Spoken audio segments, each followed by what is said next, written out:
Hello friends, नमस्कार। Mechanical properties of solid केज एडब्ल्यू नीट के सेकंड सेशन में आप सबका स्वागत है। आज हम बहुत सारे एग्जाम्पल सॉल्व करने वाले हैं। तो आप सब फॉर्मूला याद रखिएगा जो हमने पिछले लेक्चर में डिस्कस किए हैं, ठीक है। एक लिस्ट ही बना दीजिएगा। जो फॉर्मूला हम पिछले लेक्चर में डिस्कस किए हैं वो बहुत इंपॉर्टेंट फॉर्मूलाज है।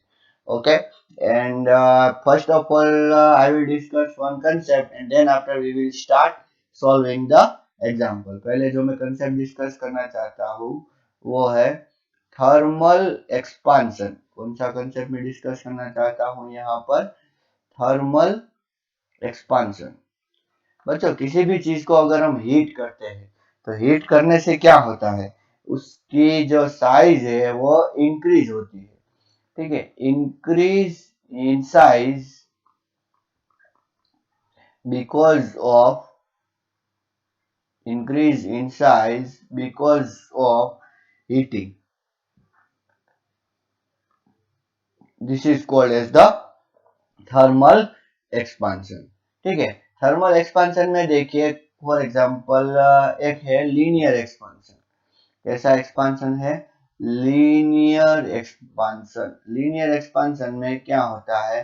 लेंथ इंक्रीज होती है, लेंथ इंक्रीमेंट, ठीक है। लेंथ सोचो कि पहले एल थी लेंथ, ओके, और टेम्परेचर कितना था? टी। लेकिन लेंथ हो गई कितनी? एल प्लस डेल्टा एल, और टेम्परेचर कितना हो गया? T plus delta T. तो क्या हुआ? टेम्परेचर चेंज करने से लेंथ में चेंज आया ना। तो इसका मतलब क्या है कि delta L proportional to delta T. Change in length proportional to change in temperature. अच्छा, एक चीज ऐसी भी देखी गई है कि वो ओरिजिनल लेंथ पे भी डिपेंड करता है। तो कहने का मतलब क्या है? Delta L proportional to L also. अगर हम उस दोनों को साथ में लिखे तो delta L proportional to L into delta T, ऐसा बोल सकते हैं। अगर इस प्रोपोर्शनलिटी साइन को अगर हटा है तो delta L is equals to alpha into L into delta T, ऐसा एक फॉर्मूला हमारे पास आएगा। ये अल्फा क्या है? ये है coefficient of thermal expansion. What is alpha? It is a coefficient of thermal expansion. Okay, thermal expansion. अच्छा, इस अल्फा का यूनिट क्या है? अल्फा का, ठीक है ना, अल्फा का यूनिट क्या है? तो पहले आप सोचिए, इसका यूनिट मीटर है, इसका भी मीटर, और ये केल्विन। तो इसका यूनिट क्या होगा? पर केल्विन, ठीक है। अल्फा की वैल्यू किस पे डिपेंड करेगी? Alpha depends on, alpha depends on type of material. किस पे डिपेंड करता है बच्चों? Type of material. जिसका अल्फा ज्यादा उसका एक्सपांशन ज्यादा, जिसका अल्फा कम उसका एक्सपांशन कम, ठीक है। समझ में आएगा नहीं आपको? ओके, देखो, इससे हमें अगर स्ट्रेन का फॉर्मूला मालूम करना है, डेल्टा एल अपॉन एल, तो हमें क्या मिल जाएगा? अल्फा डेल्टा टी, ठीक है। ये क्या हो गई? स्ट्रेन हो गई। अभी देखिए, stress upon strain is equals to Young modulus होता है। तो स्ट्रेस इज इक्वल्स टू क्या होगा? Strain into Young modulus. तो इसका मतलब क्या है कि alpha delta T into Y upon, अच्छा, अपॉन क्या करेंगे? Sorry, alpha delta T into अगर हम वाई करेंगे तो डायरेक्टली हमें क्या मिल सकता है? स्ट्रेस भी मिल सकता है, ठीक है ना। बहुत सिंपल है ये। ओके, ये था लीनियर एक्सपांशन। वॉल्यूम एक्सपांशन में क्या है? ऐसा ही है, change in volume proportional to original volume as well as change in temperature. तो अगर हम इस प्रोपोर्शनलिटी साइन को हटाना चाहे तो हमें यहाँ पर गामा लगाना होगा। क्या लगाना होगा? गामा। ये गामा क्या है? ये भी coefficient of volume expansion, volume expansion है। वो कोएफिशिएंट ऑफ लीनियर एक्सपांशन भी ऐसा बोल सकते हैं, या coefficient of linear thermal expansion. ये coefficient of volume thermal expansion. Gamma की वैल्यू होती है 3 अल्फा। कितनी होती है? 3 अल्फा। मतलब कि मैं यहाँ पर ऐसा कुछ लिख सकता हूँ, delta V is equals to 3 alpha V delta T. ठीक है, तो ऐसा कंसेप्ट हमें डिस्कस करना था।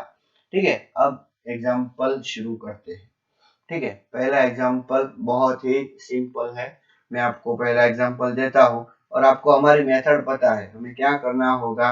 मैं जब भी आपको पहले एग्जाम्पल दूं तो आपको उसे पहले अपनी ओर से ट्राई करना है पॉज करके। ठीक है, और उसके बाद में मैं सॉल्व करवाता हूँ, वो देखना है। अगर आ गया तो बहुत सिंपल है।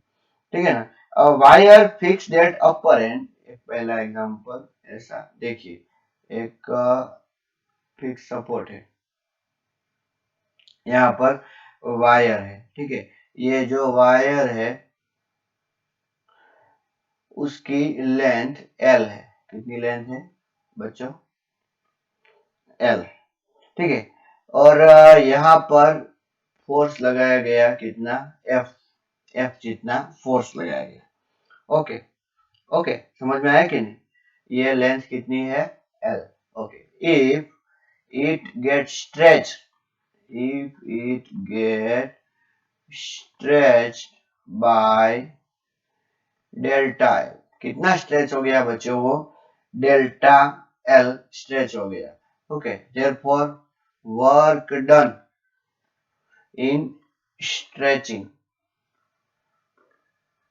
work done in stretching क्या होगा? ठीक है, मैं आपको ऑप्शन देता हूँ। Work done is equals to 2FL। ठीक है, सॉरी 2FL नहीं, 2F इंटू डेल्टा L। दूसरा क्या है? F into delta L। तीसरा क्या है? F upon 2L। और चौथा क्या है? FL by 2। ठीक है, अब देखिए ये क्वेश्चन को हम दो तरीकों से सॉल्व कर सकते हैं। Work done by external force, अगर हमें बोला work done by external force तो क्या आंसर होगा? Then it is very simple. क्या होगा आप पहले सोचे। वर्क डन का फॉर्मूला क्या होता है? Force applied divided by, sorry, force applied into displacement. So the answer is, force कितना अप्लाई किया? F, और डिस्प्लेसमेंट कितना हुआ? Delta L। So what is the work done? F into delta L। किसने वर्क किया बच्चों? ये एक्सटर्नल फोर्स ने। लेकिन इसी में अगर मैं ऐसा क्वेश्चन पूछूं, find work done bye, find work done by restoring force, find work done bye F restoring, तो कितना होगा? ठीक है, ऑप्शन वही हो गया आपके सामने। ये L नहीं होगा, ये डेल्टा L होगा। कितना होगा? Delta L। तो कैसे करें? अच्छा, हमें पता था एनर्जी डेंसिटी, एनर्जी का फॉर्मूला याद कीजिए। क्या था? YA divided by 2L into delta L square. यही वर्क डन था, work done by restoring force. ठीक है, अभी यहाँ पर Y क्या है? Y is equals to stress upon strain. ठीक, ये क्या है? एरिया। ये क्या है? डेल्टा L का स्क्वायर डिवाइडेड बाय 2L। अभी स्ट्रेस कितना होगा? तो फोर्स अपॉन एरिया। फिर एप्सिलॉन कितना होगा? Delta L upon L। ये है, ये डेल्टा L लिख देता हूँ, यहाँ पर भी डेल्टा L लिख देता हूँ, और नीचे 2L। तो देखो ये कैंसिल हो गया, डेल्टा L एक कैंसिल हो गया, एक L ये कैंसिल हो गया। तो आंसर क्या मिला? हम is equals to F delta L by two. ठीक है, क्या आएगा? F delta L by two. बच्चों यहां पर एक बहुत इंपॉर्टेंट फैक्ट हमारे सामने आया, क्या कि वर्क डन कितना हुआ? Work done bye F external कितना हुआ? F into delta L. ठीक है, लेकिन अगर हम ऐसा करें कि work done bye F restoring, वो कितना है? F delta L by to. कितना है work done bye F restoring? F delta L by to. तो एक्सटर्नल फोर्स ने एफ डेल्टा एल वर्क किया। अगर हम एनर्जी स्टोर का फॉर्मूला निकालें, एनर्जी स्टोर, तो एनर्जी स्टोर कितनी है? F delta L by to. तो वर्क तो कितना हुआ? एफ डेल्टा एल, लेकिन एनर्जी कितनी स्टोर हुई? आधी। तो इसका मतलब क्या है? अगर हमें ऐसा पूछा है कि हीट रिलीज, क्या हीट रिलीज, तो हीट रिलीज कितनी होगी? तो F delta L minus F delta L by to. So what will be the answer? F delta L by two. ठीक है ना, ये हीट रिलीज होती है। आप लोगों ने देखा ही होगा कि वायर को जब हम स्ट्रेच या स्ट्रेस या ऐसा कुछ करते हैं ना, तो वो थोड़ा गर्म हो जाता है। ओके, ये एग्जांपल बहुत इंपॉर्टेंट था, इसको अच्छी तरीके से आप ध्यान में रखिए। अच्छा चलो, मैं आपकी नॉलेज चेक करना चाहता हूँ। सोचो कि एस, एक और एग्जांपल, एस क्या है? स्ट्रेस है। ओके, क्या है? S stress. और वाई क्या है? यंग्स मॉड्यूलस है। वाई क्या है? यंग्स मॉड्यूलस है। ठीक है ना। What will be the rho? Energy stored per unit volume. और आपके ऑप्शन रहे ये आपके सामने। चलो पहले आप खुद ट्राई करो और जान जाओ कि कौन सा आंसर आएगा। हमने ये पिछले वीडियो में डिराइव किया था एनर्जी डेंसिटी का फॉर्मूला। ठीक है, पॉज करके आप पहले ट्राई कीजिए। देखिए रो इज इक्वल्स टू, हमारे पास क्या है? Rho is equals to half stress into strain है। ठीक है, लेकिन स्ट्रेन इज इक्वल्स टू क्या है? Strain is equals to sigma upon Y है। So what will be the answer? Answer is the this. Okay, हाँ, अगर आपका आंसर सही आ गया है then good, very good. Okay, अच्छा चलो एक एग्जांपल और लेते हैं। एक वायर है। ठीक है, सोचिए क्या सोचना है आपको? एक वायर,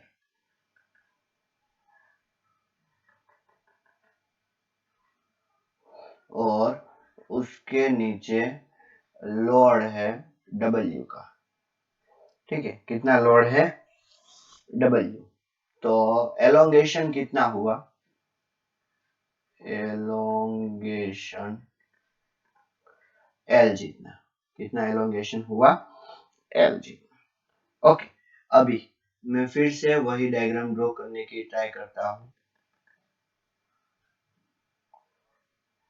इस वायर को यहां से ऐसे और यहां से ऐसे ले जाया गया।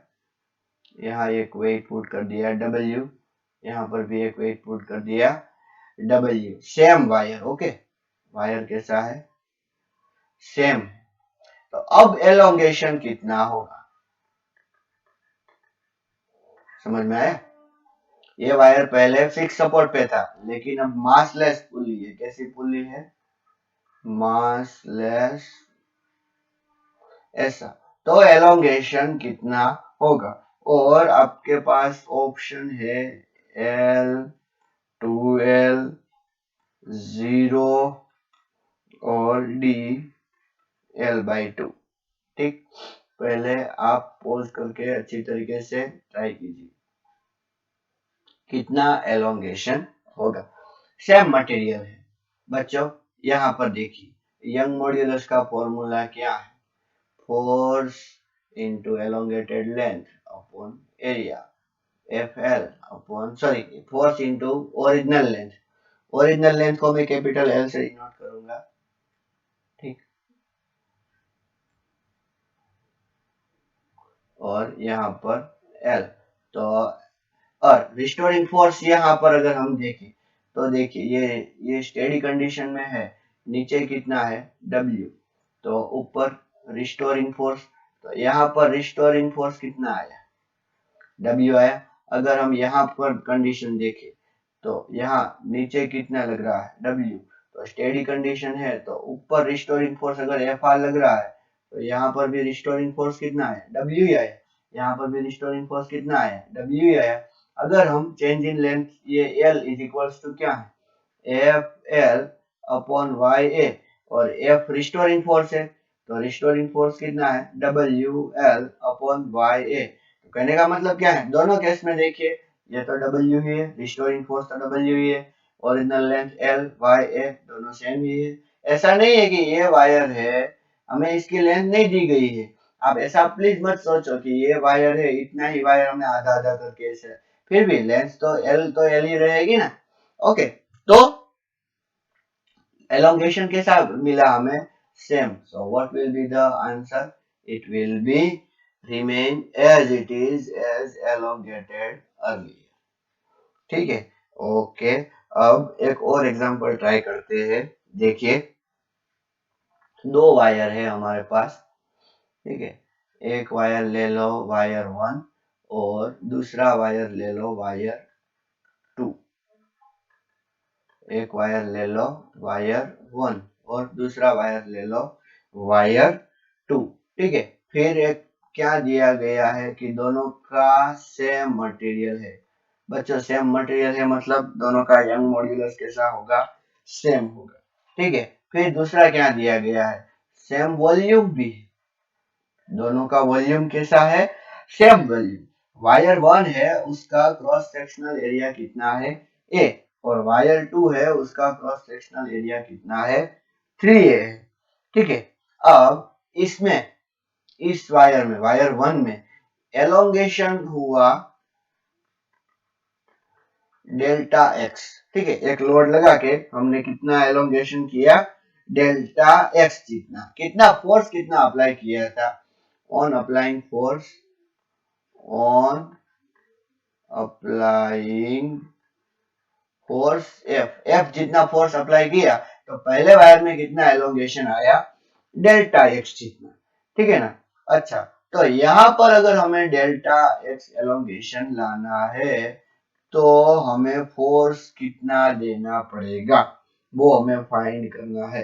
एलोंगेशन दोनों में अगर हमें सेम लाना है, पहले केस में फोर्स कितना दिया था F, तो दूसरे केस में हमें फोर्स कितना देना पड़ेगा, and your options are A 4F, B 6F, C 9F and D F, ठीक है। पहले आप लोग ट्राई कीजिए। Okay, it is very simple example, ठीक है, जो भी दिया है डेटा उस पर गौर कीजिए। देखिए दोनों का सेम मटेरियल है इसलिए Young modulus of first wire is equals to Young modulus of second wire बोल सकते हैं। हाँ, इसका दोनों का वॉल्यूम सेम है, दोनों का वॉल्यूम कैसा है सेम। अगर हम इसकी लेंथ L लेते हैं बच्चों तो इसकी लेंथ हमें क्या लेनी पड़ेगी L/3, इट्स वेरी सिंपल। दोनों को वॉल्यूम का मतलब एरिया इनटू लेंथ, तो वो प्रोडक्ट सेम रहना चाहिए। तो एरिया अगर 3 टाइम्स हो गया तो लेंथ कितने टाइम कम होगी 3 टाइम्स ही कम होगी, ठीक है। अभी y1 इक्वल टू y2 है तो y1 यंग मॉड्यूलस का फॉर्मूला क्या है force into length upon area into change in length, change in length कितना है डेल्टा एक्स। ओके, अब यहाँ पर फोर्स हमें फाइंड करना है, force into length divided by area, area कितना है 3A into change in length, change in length कितनी मिली डेल्टा एक्स। देखो ए डेल्टा एक्स कैंसिल हो गया, एल भी कैंसिल हो गया, ये 3 इसके साथ मल्टीप्लाई हो जाएगा। So what we got F dash is equals to 9F। देखो वो वायर ठीक है ना थोड़ा सा, इसीलिए हमें थोड़ा सा ज्यादा फोर्स लगाना होगा बच्चों। ठीक है, समझ में आ रहा है ना आपको? ओके। ठीक है, अब एक बहुत ही अच्छा सम मैं आपके लिए लेके आ रहा हूँ, इसको ध्यान से सुनिए कि सम क्या है। ठीक है, अच्छी तरीके से सारी चीज आपको सॉल्व करनी है। ये थोड़ा डिस्क्रिप्टिव जैसा सम है, आपको अपनी तरीके से पहले सॉल्व करना होगा। ठीक है, एग्जाम्पल कुछ इस तरह है। ये रिजिड सपोर्ट है। क्या है ये? Rigid support.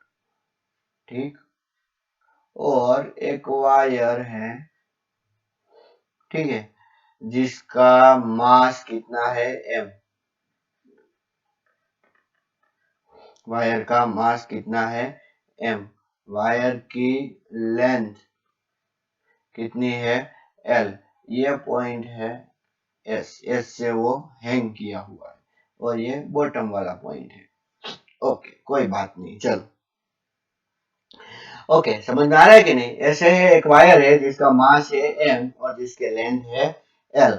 हाँ, एक बात और भी है कि एरिया ऑफ क्रॉस सेक्शन कितना है? a, और उसका यंग्स मॉड्यूलस कितना है? यंग मॉड्यूलस है y। ठीक है ना? हमें यहां से बॉटम से x डिस्टेंस पर, बॉटम से कितने डिस्टेंस पर? x डिस्टेंस पर सोचो कि कोई पॉइंट है P। ठीक है ना? वहां पर हमें फाइंड क्या करना है? पहला, फाइंड स्ट्रेस एट P। हमें क्या फाइंड करना है? वहां पर स्ट्रेस फाइंड करना है। ठीक है ना? फिर दूसरा, अगर हम यहाँ पर dx जितना एलिमेंट हम लेते हैं, कितना एलिमेंट लेते हैं? dx जितना। ओके, बहुत ही छोटा। ओके, वहां पर हमें उसका क्या फाइंड करना है? फाइंड एलोंगेशन, मतलब कि वो कितना एलोंगेशन होगा ऑफ एलिमेंट। कौन सा एलिमेंट बच्चों? ये जो हमने लिया है ना, इसका हमें क्या फाइंड करना है? एलोंगेशन फाइंड करना है। ठीक है, तीसरा, find total elongation of road. Total elongation of road. ठीक है, ये बच्चों बहुत कॉम्पिटिटिव, मतलब कि अच्छा कॉन्सेप्चुअल सम है, इसको अच्छी तरीके से सॉल्व करने की ट्राई कीजिए। ओके, और एक है कि हमें क्या फाइंड करना है? Elastic potential energy, elastic potential energy stored in element. इसमें कितनी इलास्टिक पोटेंशियल एनर्जी स्टोर होगी? और total elastic potential energy, total elastic potential energy. ठीक है, तो सबसे पहले क्या करना है आपको? अपनी तरीके से ट्राई करना है। हर बार मैं बोलता हूं कि पहले अपनी तरीके से ट्राई कीजिए। ठीक है, देखो पहला अगर हम सॉल्व करें, अगर L लेंथ ले तो मास कितना है? m। तो इसका मतलब अगर हम x लेंथ ले तो सोचो कि मास कितना है? m dash. तो इस तरीके से हमें मास कितना मिलेगा? x into m upon l। ठीक, ये P पॉइंट है, उसके नीचे कितना वेट है? m dash g। तो स्टेडी है, इसीलिए रिस्टोरिंग फोर्स कितना जनरेट हुआ? Fr। तो हम क्या बोल सकते हैं? Fr is equals to m dash g बोल सकते हैं। नाउ m डैश कितना मिला हमें? xm by l into g। तो ये हमें मिल गया रिस्टोरिंग फोर्स। रिस्टोरिंग फोर्स मिल गया। ओके, अगर हमें स्ट्रेस मालूम करना है तो स्ट्रेस इज इक्वल्स टू क्या है? Restoring force upon area. So what is the answer? xmg upon la। Very simple, पहले का आंसर हमें मिल गया। स्ट्रेस हमें पता चल गया। तो stress upon strain is equals to क्या होता है, यंग मॉड्यूलस होता है। ओके, तो स्ट्रेन इज इक्वल्स टू क्या होगा, स्ट्रेस अपॉन यंग मॉड्यूलस होगा।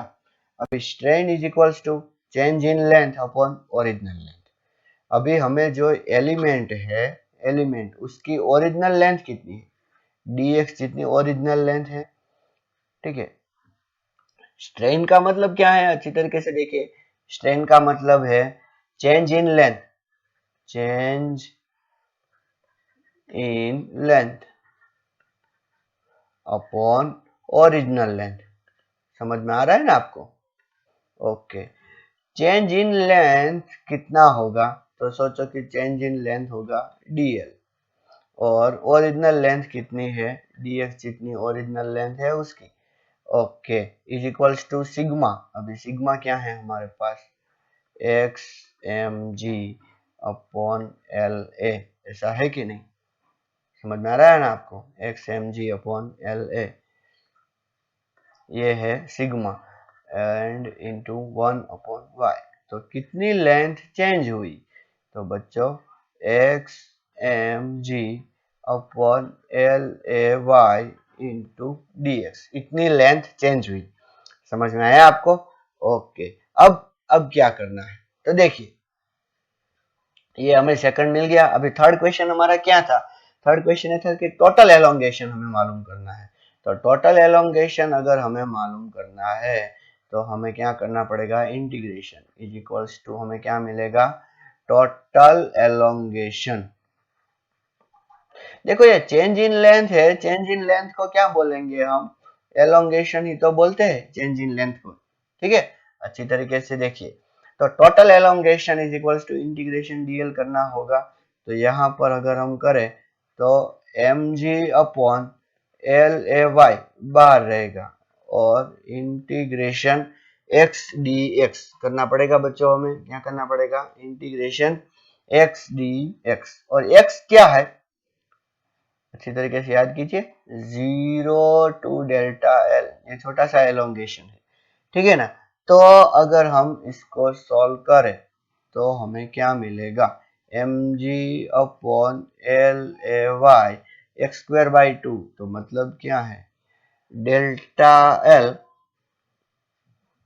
सॉरी एक्स एलोंगेशन नहीं था, एक्स तो वहां से लेंथ थी ना। ओके, मैंने मिस्टेक कर दी थोड़ी सी,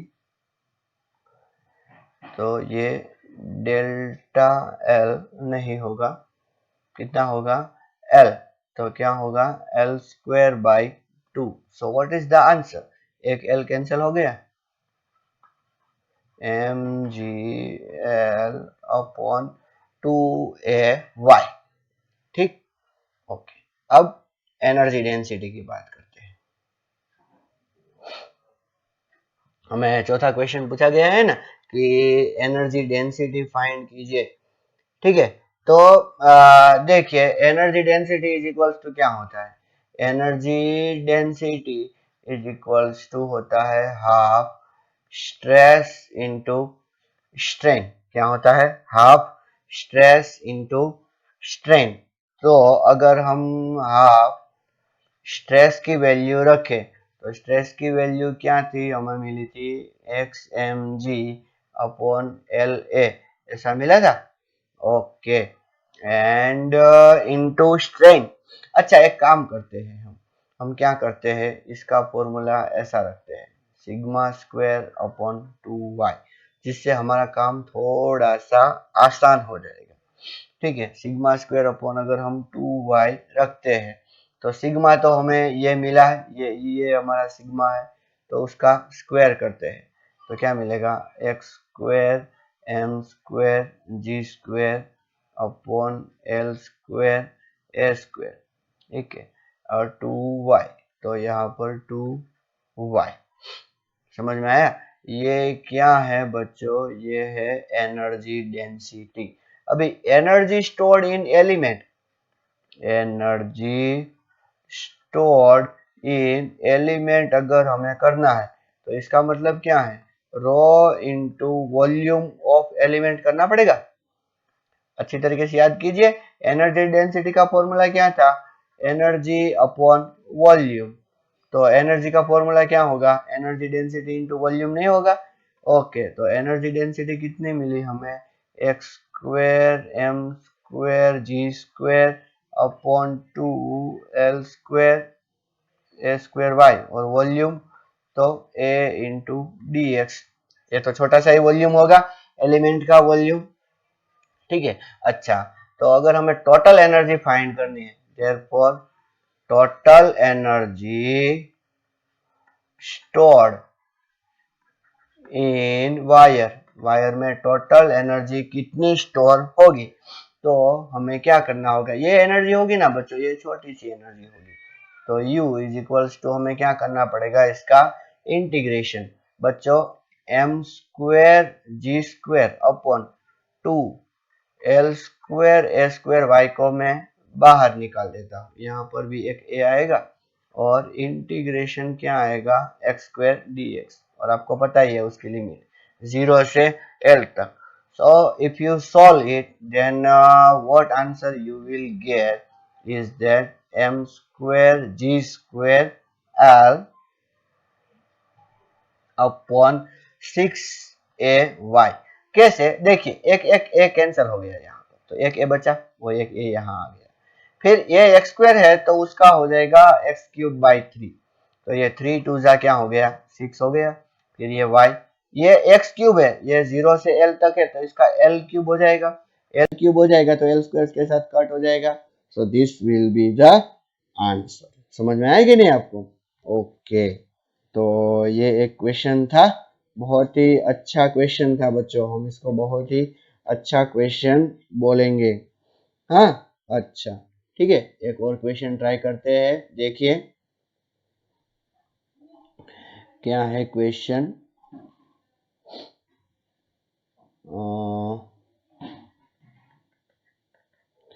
एक कप बोतल ले लीजिए। अच्छा, दूसरा कुछ मत सोचिए कि सर अभी कुछ आ नहीं रहा है तो किसकी बोतल ले, नहीं, मैं तो सिर्फ ऐसा ही बोल रहा हूँ, 1 बॉटल, कुछ इस तरह।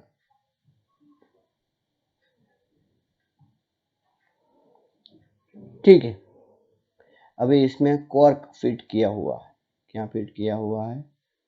Cork. What is this? Cork. Okay, information आपको क्या दी गई? Radius of cork is equals to A plus delta. ठीक है, और ये जो है ओपनिंग, उसकी रेडियस कितनी है? ए है। ठीक है, bulk modulus, bulk modulus is equals to B. ठीक है, और coefficient of friction, coefficient of friction कितना है? म्यू। ठीक है, आपको कैलकुलेट क्या करना है? Calculate force, calculate force needed to push the cork, force needed to push the cork into bottle, into bottle। Okay, बहुत ही अच्छा सम है, pi mu R B into delta A. ठीक है, अच्छी तरीके से देखिए, फिर 2 पाई म्यू, 2 पाई म्यू, अच्छा ये आर नहीं है बच्चों, सॉरी, ये बल्क मॉड्यूलस है B, 2 pi mu B B into delta A. ठीक है, तो तीसरा ऑप्शन है pi mu B B into A, और चौथा ऑप्शन है 4 pi mu B B into delta A. ठीक है, ये आपको अच्छी तरीके से, अच्छा बी क्या है, स्मॉल बी, तो ये इसकी लेंथ सिलिंड्रिकल है। ओके, हमें फोर्स चाहिए, हमें उसको अंदर धकेलना है, तो फ्रिक्शनल फोर्स जितना लगेगा उतना ही हम बाहर से अगर फोर्स लगाएंगे तो इजीली चला जाएगा, उससे थोड़ा सा ज्यादा लगाना पड़ेगा। ठीक, ओके, तो पहले तो देखिए, मैं क्या बोलता हूँ, frictional force is equals to क्या होगा, frictional force is equals to क्या होगा, म्यू एन होगा। इतना समझ में आया आपको? ओके, नॉर्मल, ठीक है। और म्यू, म्यू एन, अभी एन इज इक्वल्स टू क्या होगा, प्रेशर इनटू एरिया होगा। ये नॉर्मल फोर्स है बच्चों, ये आपको पता ही है, ठीक है। ओके, अभी म्यू प्रेशर, एरिया, एरिया कितना है, तो बच्चों हमें ये सिलेंडर का जो एरिया है, जो चारों तरफ से ऐसे फोर्स लगा रहा है, तो ये कर्व्ड एरिया हमें लिख रहा है। तो कर्व्ड एरिया का फॉर्मूला क्या है, 2πab, समझ में आया? ओके, अभी हमारे पास बल्क मॉड्यूलस का फॉर्मूला क्या है, pressure upon delta V by V. ठीक, ओके, तो प्रेशर इज इक्वल्स टू क्या होगा, B into delta V by V. समझ में आया कि नहीं आपको? ओके, अभी देखिए, वी इज इक्वल्स टू, वो सिलेंडर है, सिलेंडर का ये क्या है, बी है, और ये क्या है, ए है, तो ए चेंज हो रहा है ना। v इज इक्वल्स टू क्या है, पाई ए स्क्वायर बी। तो याद कीजिए, delta v equal upon V is equals to, ऐसा हम लिख सकते हैं, 2 delta A upon A plus delta B upon B plus, but delta B upon B कितना हो जाएगा, 0। क्यों? क्योंकि ये b कैसा है, कांस्टेंट है, तो उसमें कोई चेंज आने वाला नहीं है। ठीक है, तो यहाँ पर हम प्रेशर इज इक्वल्स टू क्या लिख सकते हैं, delta V equal to upon V equal to क्या है हमारे पास, 2 डेल्टा ए अपॉन ए आया।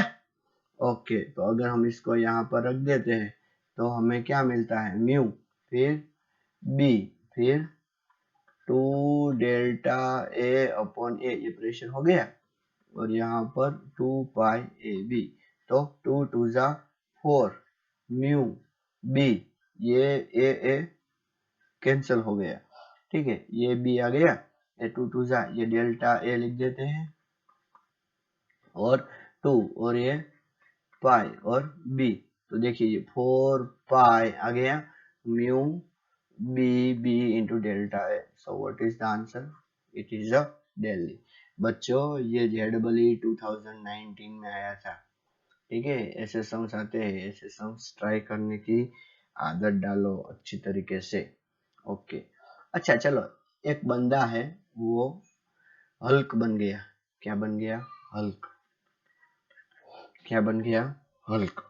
Okay, a man becomes giant so that its linear dimension, मतलब कि सभी आंखें, हाथ, सब कुछ, its linear dimension increase by factor 9, increase by factor 9, 9 गुना हो गया, बहुत बड़ा हो गया, ठीक है ना।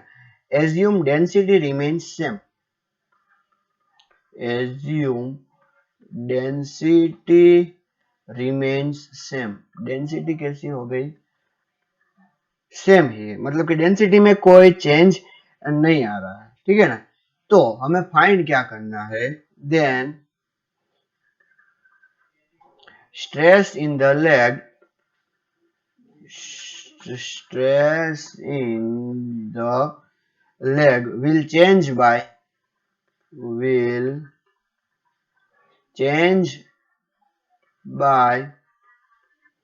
फैक्टर ऑफ, कितने फैक्टर से चेंज होगा, 1/81, 9, 1/9 या 81। अच्छी तरीके से आप सॉल्व कीजिए, समझ में आया ना, पूरा मेन बड़ा हो गया, तो स्ट्रेस कैसे चेंज होगा। देखिए, स्ट्रेस इज इक्वल्स टू क्या होता है, फोर्स अपॉन एरिया, तो mg अपॉन एरिया, तो रो वी जी अपॉन एरिया। समझ में आया? ओके, रो वॉल्यूम लेंथ का क्यूब इंटू जी अपॉन एरिया लेंथ का स्क्वायर, तो कट हो गया। तो स्ट्रेस प्रोपोर्शनल टू लेंथ, तो लेंथ कितना गुना हो गई थी, सिग्मा 1 अपॉन सिग्मा 2 करे तो लेंथ पहले थी एल और फिर हो गई थी 9L, तो इसका मतलब ये है कि सिग्मा 2 भी 9 टाइम्स चेंज होगा। ओके, वो भी 9 गुना हो जाएगा।